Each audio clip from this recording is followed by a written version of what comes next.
In medicine, the goal seems pretty simple, right? Heal the patient. But what if healing that one patient could actually hurt another one, a patient that happens to be inside them? That's what we're getting into today. It's maybe the most complex, high-stakes challenge in all of medicine, treating a pregnant patient.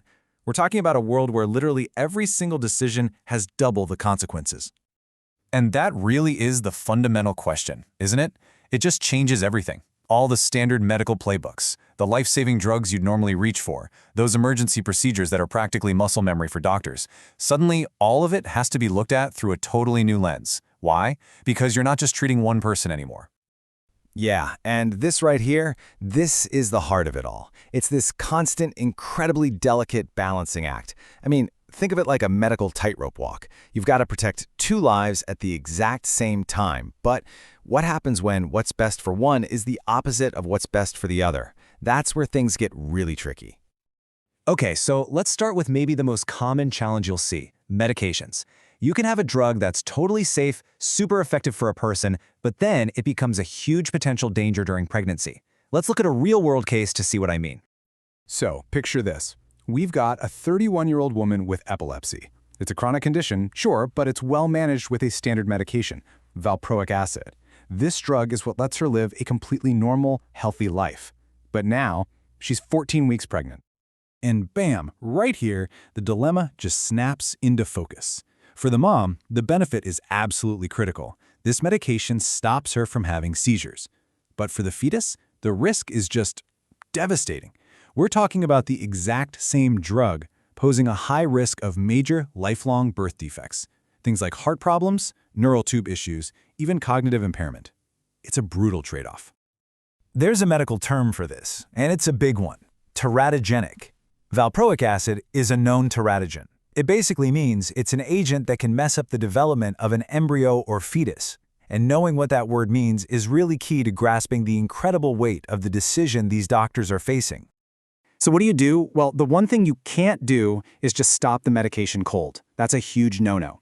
A seizure during pregnancy is also incredibly dangerous for both of them. So the answer isn't to stop treatment. The answer is to find a different path. In this case, it's switching her to a much safer alternative, a drug called Lamotrigine.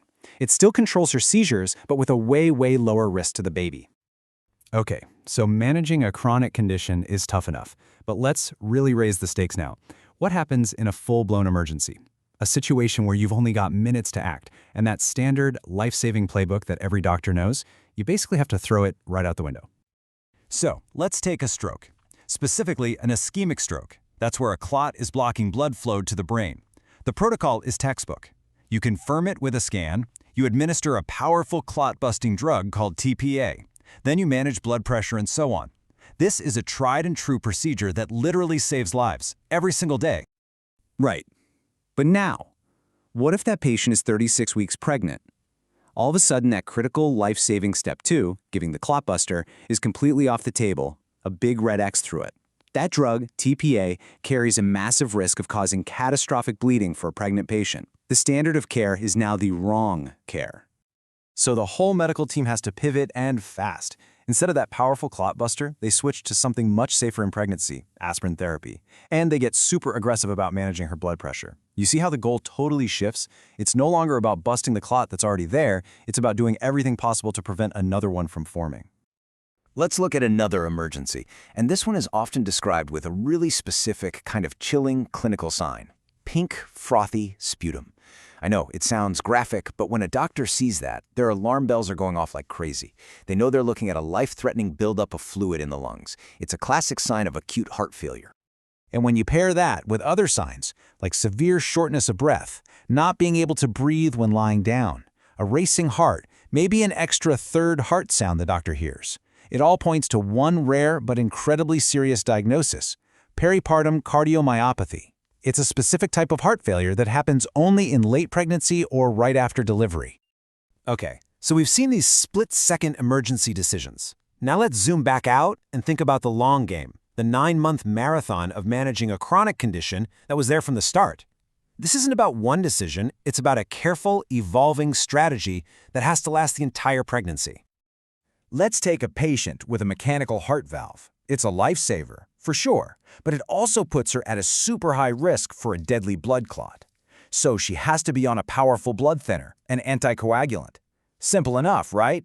But now, which one do you choose when she's also carrying a baby? And this table just lays out the impossible choice they face. You've got Warfarin, which is the absolute best at protecting the mother's heart valve, but remember that word? It's teratogenic. It can cause birth defects. Then you have Heparin, which is way safer for the fetus, but it's not as good at preventing those dangerous clots on the valve. And the newer drugs? We just don't have enough data to know if they're safe. So what on earth do you do? Well, the solution is actually pretty brilliant. It's a multi-stage strategy. For most of the pregnancy, you use Warfarin, the most effective drug, to give the mother maximum protection. But then, at 36 weeks, right before delivery, you switch her over to Heparin. Why? Because it's safer for the baby during birth, and its effects can be quickly reversed for a safe labor. It's this incredible plan that's constantly balancing the risks, week by week for both patients. It's this insurvivable world where... All right, let's look at one last example of a chronic condition. Lupus. It's an autoimmune disease, and it can really flare up during pregnancy. And one of the most serious things that can happen is something called lupus nephritis. That's severe kidney inflammation, and trust me, it's dangerous for both mom and baby. So the management plan here has a few different parts. First, you absolutely continue the medication that keeps the lupus from flaring up. Then, you might add another immunosuppressant that's known to be safe during pregnancy. But just as important is what you don't do, what you have to avoid. Common anti-inflammatories, NSAIDs and ibuprofen, they become totally off limits after 20 weeks because they can actually damage the baby's developing kidneys. So we've walked through all these incredibly complex cases, right? Epilepsy, stroke, heart failure, lupus. We've seen medications get swapped out, emergency protocols completely rewritten, entire long-term strategies mapped out month by month. So what's the one big idea? What's the guiding principle that ties all of this together? Well, the first thing you have to understand is that there's no simple checklist. There's no one-size-fits-all answer.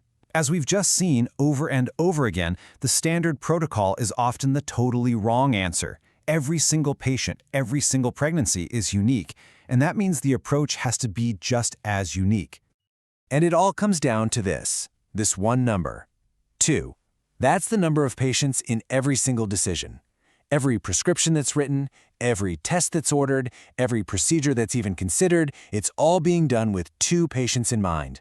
Always 2, never just 1. And that, right there, is the ultimate takeaway.